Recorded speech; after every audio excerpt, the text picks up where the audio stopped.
Mkungebe ngiyabonga dadewethu.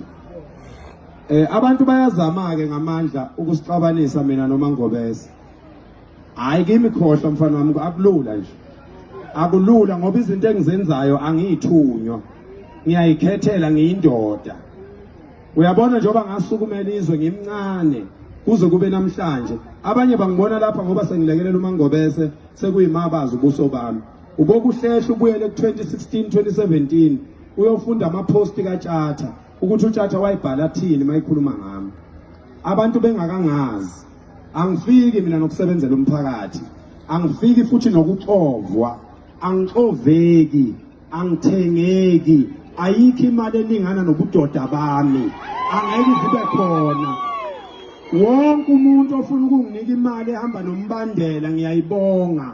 Umuntu onginika imali yokuthi angihambe nezinsizwa ngiyokwenza umsebenzi othile somewhere ngiyayemukela. Kodwa make yaba nombandela wathiwa kuyenza ukuthi ngaleyo mali angibe ngisayithatha ke leyo mali. Hayi namhlanje sukela ngimncane kabi.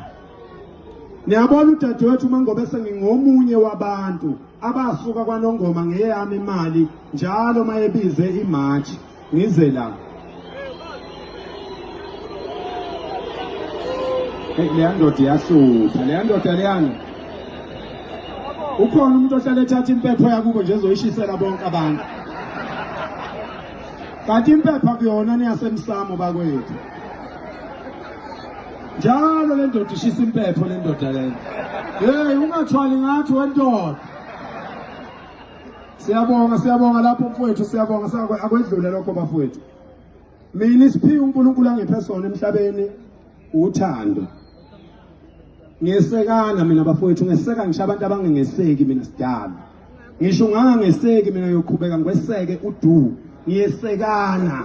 Njengoba nibona ngihlanganisa insizwa lapha phezulu, angiyena umnikazi wale March. Ngizokwenza engakwenza ngomhla ka24 March 2025 mhla izalwa lenhlangano okuthiwa iMarch and March. Ngafika ngazoyeseka namhlanje ngithatha insizwa ezigibelela ngemali yazo eshiya imndeni yazo eshiya abazali bazo eshiya izingane zazo zathi sizomlalela uphakela umthakathi mayetha kuyosekwa lenkosazana. Uma uthi ke wena uzama ukungixabanisa naye uzoxabana wedwa nomoya omubi. Mina ngikhulumi noMangobese zonke izinsuku ngoba ungumfazi womuntu. Ngeke ngikhulume naye zonke izinsuku kodwa umyeni wakhe ngiyakhuluma naye.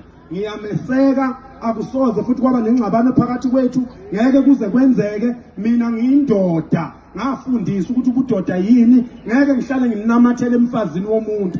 Manje manje ngangibona eduze kwakhe ingoba umfazi womuntu. Ngeke ngikwazi ukuhlala nginamathele kuyena. So bonke ke laba abakhathazekile ngicela behlisa umoya. Laba abakhathazeke ngempela ngicela behlisa umoya. Wena onomoya omubi khululeka. Umoya omubi into nje yayikhona kusekhona ushaka lapha ezweni.